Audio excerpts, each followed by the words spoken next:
오늘 들려드릴 이야기는 베트남 하노이에서 실제로 일어난 놀라운 사연입니다. 2000년 초겨울 베트남의 한 가정에서 일어난 이야기입니다. 10살 어린이 민화가 엄마에게 안기며 말합니다. 엄마, 나 오늘도 예쁘죠? 엄마 흐엉 씨가 딸아이 민화를 끌어안으며 말합니다. 그래, 우리 딸 너무 예쁘지. 하지만 이 말을 듣고 있던 남편 투안의 얼굴은 어두워집니다. 투안이 혼잣말로 말합니다. 우리 딸은 도대체 왜 우리 부부를 하나도 안 닮은 걸까? 10년 전으로 거슬러 올라갑니다. 출산 후 두 사람은 아기 민화를 보며 말합니다. 흐엉 씨는 남편 투안에게 약간은 걱정스러운 표정으로 말합니다. 여보, 우리 아기 봐요. 근데 생김새가 우리랑 좀 다르지 않나요? 당신하고 나하고 하나도 안 닮은 것 같아요. 갓난아기는 다 비슷해 보이는 거야. 코가 오똑한 게 나랑 판박이인걸. 하지만 두 사람의 대화와 다르게 세월이 흐를수록 민화는 두 사람을 닮지 않아 처음과 달리 남편 투안의 의심은 커져만 갔습니다. 또한 이웃들의 수군거림은 투안의 의심을 더욱 키웠습니다. 어느 날 아파트 엘리베이터에서 주민과 마주쳐 인사했습니다. 하지만 이웃 주민은 인사가 끝나기도 전에 민화는 정말 예쁜데 근데 이상하게 부모님을 닮지 않았다는 인사치레를 했습니다. 흐엉 씨는 당황했습니다. 마트에서 장을 보다가 마주친 이웃도 남편 투안에게 한마디 합니다. 투안 씨, 댁의 딸은 어쩜 저렇게 예쁜지. 근데 딸은 엄마 닮는다던데 부인이랑은 전혀 안 닮았네요. 투안 씨는 불편한 표정으로 대답 없이 고개만 숙여 인사 후 자리를 떠납니다. 주말 가족 모임에서도 친척들의 말은 계속되었습니다. 다 같이 모인 식사 자리에서 큰이모와 작은 삼촌 모두 같은 소리를 합니다. 우리 가족들 중에 저렇게 예쁜 애가 없었는데. 그러게. 투안이나 흐엉이를 전혀 안 닮았어. 투안은 친구들과 술 한잔하는 자리에서도 이런 소리를 들어야 했습니다. 야, 너네 딸 혹시 아내가 젊었을 때 무슨 일 없었어? 너무 안 닮아서 말이야. 투안이 겨우 화를 참으며 말했습니다. 무슨 소리야? 그런 일 없어. 민화는 내 딸이 맞아. 집으로 돌아온 투안은 거울 앞에 섰습니다. 투안은 혼잣말로 말합니다. 정말 하나도 안 닮았나? 흐엉이도 나도. 투안 씨는 끓어오르는 화를 조절 못해 테이블을 내려칩니다. 쿵하고 내리치는 소리가 울려 퍼집니다. 그 소리에 깜짝 놀란 딸 아이 민화가 아빠 투안에게 달려와 울 것 같은 표정으로 말합니다. 아빠, 왜 그래요? 무슨 일 있어요? 투안은 자신의 행동에 놀라며 대답했습니다. 아무것도 아니야. 우리 딸 놀랬지? 미안해. 그리고 이웃들의 말은 계속해서 흐엉 씨의 마음을 아프게 했습니다. 아파트 놀이터에 아이들이 뛰어놀고 있습니다. 이웃들이 민화를 보며 저 애는 성형한 거 아닐까? 어쩜 저리 예쁘지? 라며 흐엉 씨가 다 들리게 수군거립니다. 그 이야기를 들은 흐엉 씨가 괴로운 듯 혼잣말로 말합니다. 제발 그만들 좀 했으면. 민화는 내 딸이야. 마트에 가면 계산원도 한마디씩 거들었습니다. 어머, 이쁜 따님이 친딸 맞으세요? 광고 모델처럼 생겼네. 너무 하얗고 예쁘네요. 그런 말 많이 듣죠? 흐엉 씨가 짜증난 목소리로 대답했습니다. 네, 제 딸 맞습니다. 이제는 학교 학부모 모임에서도 상황은 마찬가지였습니다. 민화는 정말 특이하게 생겼다며 혹시 외국인 피가 흐르는 건 아닌지 등등 도를 넘어선 질문이 쏟아졌습니다. 흐엉 씨가 참다 자리를 박차고 일어나며 말합니다. 그런 말은 저한테 실례 아닌가요? 죄송해요. 제가 먼저 가볼게요. 집으로 돌아온 흐엉은 울음을 터뜨립니다. 도대체 왜 이러는 걸까? 딸아이 민화가 흐엉 씨에게 다가와 말합니다. 엄마, 무슨 일이에요? 왜 울어요? 흐엉 씨가 눈물을 닦으며 대답했습니다. 아니야. 엄마가 좀 피곤해서. 우리 딸 배고프지? 엄마가 얼른 간식 줄게. 그러던 어느 날 아파트 주민 모임에서 결정적인 사건이 일어났습니다. 주민들은 저번에 TV에서 봤는데 병원에서 아기가 바뀐 사례가 있다는 얘기로 열띤 토론을 하고 있었습니다. 그러다 한 주민이 그러고 보니 우리 아파트에도 부모랑 아이랑 딴판인 집이 있다며 흐엉 씨와 투안 씨 부부의 딸 민화에 대해 말하기 시작합니다. 그들은 이제는 흐엉 씨가 바람나서 낳은 아이 입양한 거 아닐지 의심하는 모습으로 바뀌어 갔습니다. 또한 이미 소문은 아파트 전체로 퍼져나갔습니다. 그 소식은 흐엉 씨의 귀에도 들어갔습니다. 알림음이 울려 핸드폰을 보던 흐엉 씨의 표정이 어두웠습니다. 여보, 주민들 단체 채팅방에 우리 미나에게 써놓은 것 같아요. 뭐라고 써 있는데?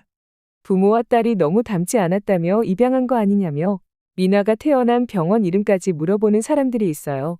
이제는 미나도 학교에서 힘든 시간을 보내기 시작했습니다. 우리 엄마가 그러는데 너희 부모님이랑 전혀 안 닮았다며? 진짜 엄마 맞아? 그게 무슨 말이야? 우리 엄마가 진짜 엄마냐니? 너 혹시 입양된 거 아니야?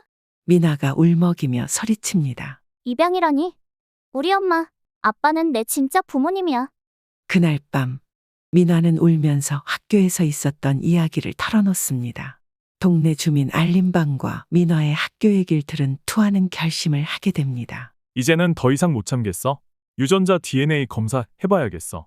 미나가 내 딸인 걸 증명해서 모두의 오해를 푸는 거야. 이런 상황들이 투안을 유전자 검사로 이끌게 된 것입니다. 투안이 병원 접수처에서 유전자 DNA 검사가 비밀 보장이 되는지 조심스레 물어봅니다. 간호사는 개인 비밀 보장이라며 걱정하지 말라고 했습니다. 유전자 DNA 검사 결과를 기다리는 일주일은 투안에게 지옥 같은 시간이었습니다. 기다리는 투안 씨는 불안한 마음에 술까지 마시며 괴로워했습니다. 제발 내 의심의 생각이 틀리길. 투안 씨가 미나가 태어났던 날을 회상합니다. 젊은 시절 투안 씨와 흐엉 씨는 태어난 미나가 서로의 좋은 점만 닮아 태어난 것 같아 마냥 행복했습니다. 기대보다 더 건강하고 특히나 예쁘게 태어난 미나가 더 사랑스러웠습니다. 서로를 의지하며 예쁘게 잘 키우자는 대화를 나누며 행복한 시간을 보내는 세 사람의 모습이 떠오릅니다. 하지만 금방 회상이 지나며 현재로 돌아와 전화벨 소리가 울립니다. 기다리던 병원에서 온 유전자 검사 결과 전화였습니다. 검사 결과가 나왔습니다. 직접 방문해 주시겠습니까?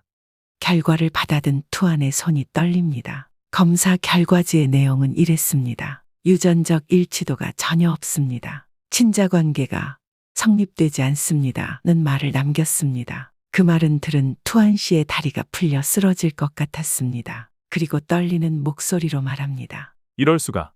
내 딸이 아니라니 믿을 수 없어. 그날부터 흐엉 씨와 미나를 대하는 투안의 태도가 달라졌습니다. 딸아이 미나가 약속대로 놀이공원 가는 거냐고 물어도 투안 씨가 미나를 쳐다보지도 않고 차갑게 바쁘다며 거절했습니다. 여보, 당신 요즘 왜 이래요? 나한테도 미나한테 너무해요. 투안 씨가 흐엉 씨에게 당신에게 물어볼 말이 있다면서 비웃으며 말합니다. 투안이 검사 결과서를 흐엉에게 던지며 말합니다. 이게 뭔지 알아? 내가 유전자 검사를 해봤는데 미나는 내 딸이 아니야. 떨어진 종이를 흐엉이 집어들며 놀란 눈으로 쳐다봅니다. 투안이 화를 내며 말합니다. 당신 도대체 누구랑 바람났었어? 흐엉이 울부짖으며 말합니다. 여보, 그런 적 없어요. 절대로 나를 못 믿어요. 이건 뭔가 잘못된 거예요. 그리고 마침내 참았던 분노가 폭발한 그날 밤 물건 던지는 소리와 큰 소리로 싸우는 소리에 이웃들이 모여들기 시작했습니다. 저기 투안이네. 또 싸우나 봐. 역시 그 소문이 사실이었나? 딸이 친딸이 아니라는 소문 말이야. 딸아이 미나도 방에서 울며 말합니다. 엄마, 나 때문에 싸우는 거야? 미나야, 절대 내 잘못이 아니야. 엄마가 지킬게. 그 뒤로 투안 씨와 흐엉 씨는 계속해서 싸우기 시작했습니다. 흐엉 씨는 결백을 주장했지만 투안 씨는 믿어주지 않았습니다. 견디다 못한 흐엉 씨는 결심을 했습니다. 잠시 투안 씨 곁을 떠나 있기로 말입니다. 투안 씨도 더 이상 아내와 딸을 마주보기 어려워 그 의견에 찬성했습니다. 미나야, 우리 하노이로 가자. 이모네 집으로 가는 거야. 엄마, 아빠는요? 아빠는 같이 안 가나요? 아빠는 바빠서 나중에 오실 거야. 결국 흐엉 씨는 눈물을 삼키며 미나를 데리고 하노이로 떠납니다. 하노이에서의 새로운 생활이 시작되었습니다. 이른 아침부터 이삿짐 정리하는 소리가 요란합니다. 흐엉의 언니는 흐엉 씨에게 그동안의 마음고생을 알고 여기서 새로 시작하면 된다는 위로를 했습니다. 상황을 모르는 딸 미나는 여전히 매일 아빠를 기다립니다. 엄마, 아빠는 정말 우리 찾아올까요? 그럼 미나는 아빠의 소중한 딸이니까 금방 오실 거야. 그리고 운명처럼 찾아온 전학 첫날, 담임교사가 미나를 반 친구들에게 소개합니다. 안녕, 난 미나라고 해. 내 생일을 10월 7일이고 좋아하는 음식은 피자를 좋아해. 민화의 자기소개가 끝난 후 민화와 같은 자리에 앉게 된 짝꿍 상츠가 자신과 생일이 같다며 기뻐하며 금방 친구가 되었습니다. 두 소녀의 만남은 이렇게 시작되었습니다. 두 소녀는 생일 파티도 같이 하기로 약속했습니다. 그리고 운명의 생일 파티 날 서로 딸아이에게 말로만 듣던 친구 민화와 상츠를 본 엄마들은 놀라지 않을 수가 없었습니다. 그건 서로의 아이가 자신의 어릴 적과 매우 닮아 있었기 때문입니다. 어머, 이 아이가 미나군요. 실례지만 당신 딸이 제 젊었을 때와 똑같아요. 저도 마찬가지예요. 저기, 혹시 어디서 출산하셨어요? 저는 하노이 중앙병원에서 출산했어요. 어머나, 저도 하노이 중앙병원에서 미나를 낳았어요. 두 어머니는 서로 딸을 바라보며 한참을 말을 잇지 못했습니다. 흐엉 씨는 잠시 고민하다 그동안 민화가 자신들과 닮지 않아 이웃들에게 겪은 수모에 대해 말하며 자신이 린 씨의 딸 상츠와 닮았다는 말을 오해 없이 했습니다. 그러자 린 씨 역시 자신의 아이가 자신들과 닮지 않아 흐엉 씨 부부와 같이 이웃들의 수군거림, 주변의 의심들로 말 못할 스트레스가 심했다고 했습니다. 상츠의 어머니 린 씨는 자신의 어릴 적 사진 앨범을 가지고 왔습니다. 사진첩을 함께 넘겨보며 다시 한번 두 사람은 크게 놀랐습니다. 이게 제가 10살 때 찍은 사진이에요. 믿을 수가 없네요. 하얀 얼굴, 오똑한 코 모양이 마치 미나 어릴 적을 보는 것 같아요.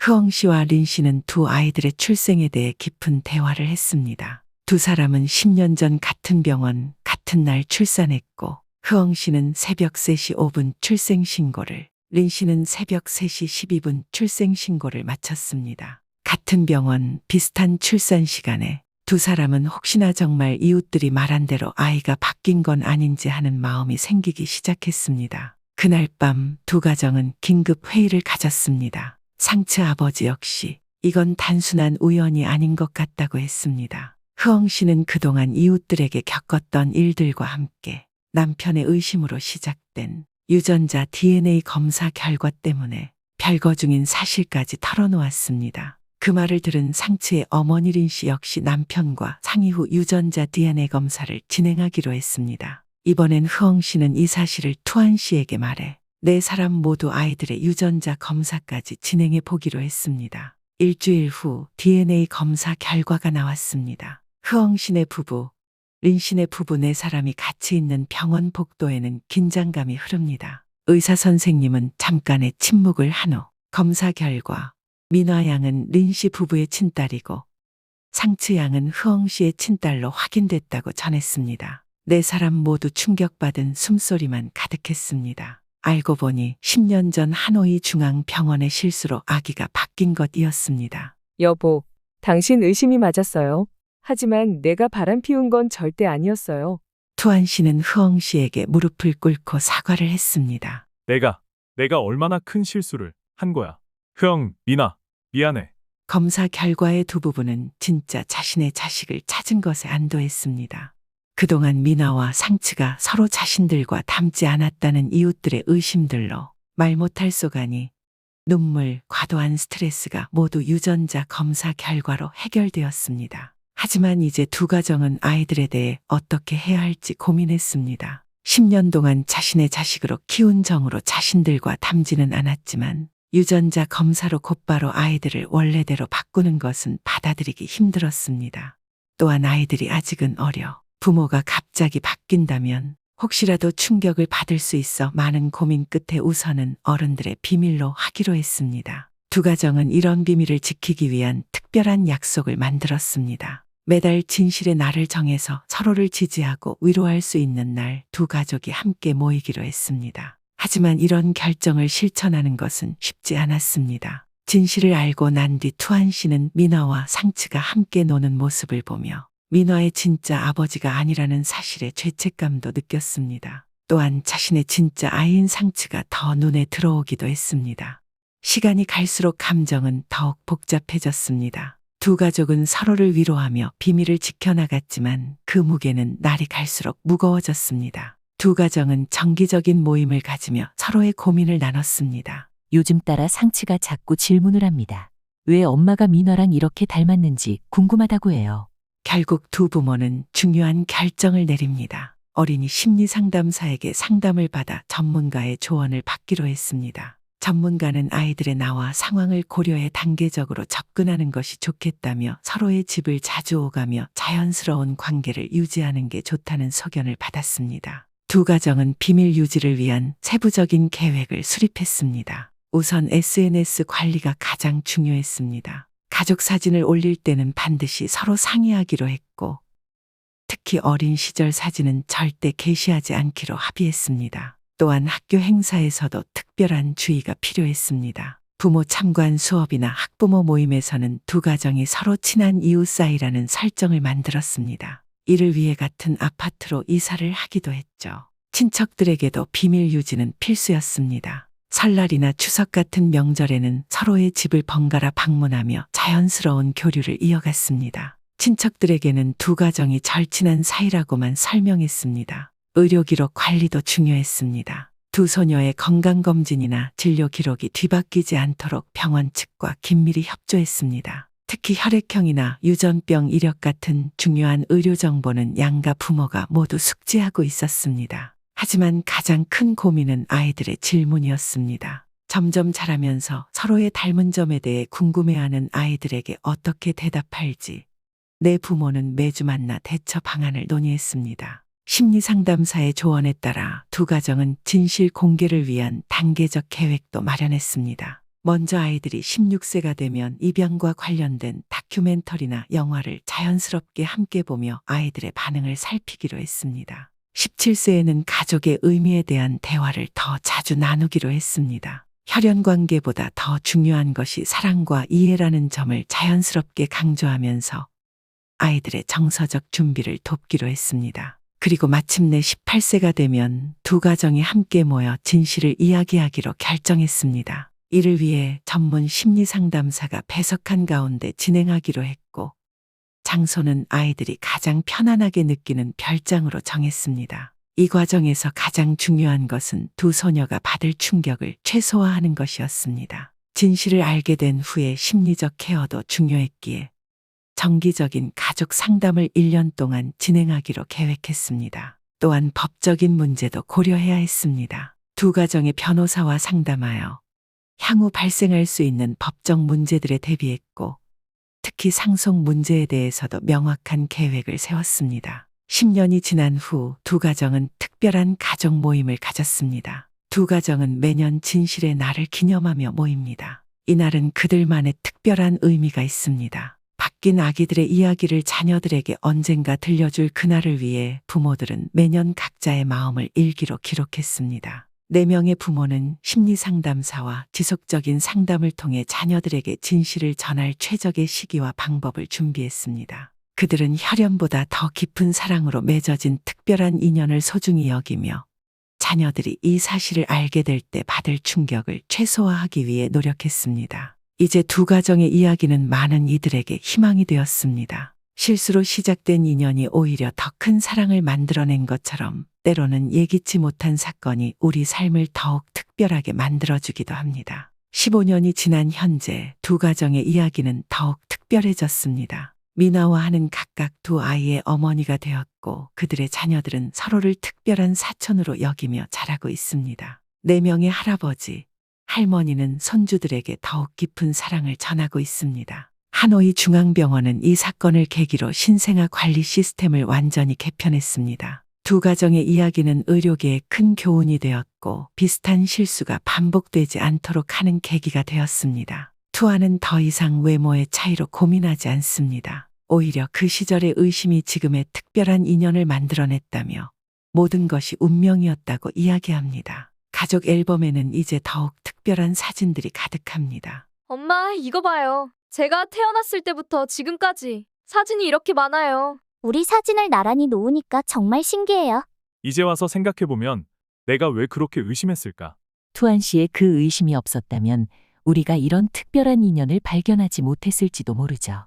이제 우리 두 가정은 서로에게 없어서는 안 될 존재가 되었어요. 우리 이야기가 다른 가정들에게도 희망이 되었으면 좋겠어요. 때로는 실수도, 오해도 더 큰 행복을 위한 계기가 될 수 있다는 걸 보여주네요. 우리의 삶에서 때로는 실수나 오해가 새로운 축복의 시작이 될 수 있습니다. 흐엉과 투한 가족의 이야기처럼 예기치 못한 사건이 더 큰 행복의 문을 열어주기도 하죠. 여러분의 가정에도 이런 특별한 이야기가 있으신가요? 지금 이 순간 가족 간의 믿음과 사랑에 대해 생각해 보는 것은 어떨까요? 이와 관련하여 여러분의 특별한 가족 이야기를 댓글로 남겨주세요. 시련을 겪고 더 돈독해진 가족들의 이야기를 기다리겠습니다. 다음에는 더욱 흥미로운 이야기로 찾아뵙겠습니다. 좋아요와 구독하기 눌러주시는 것도 잊지 마세요. 여러분의 인생에도 새로운 도전과 기회가 가득하기를 바랍니다. 모든 구독자분들의 행복한 여생을 응원합니다. 시청해 주셔서 감사합니다.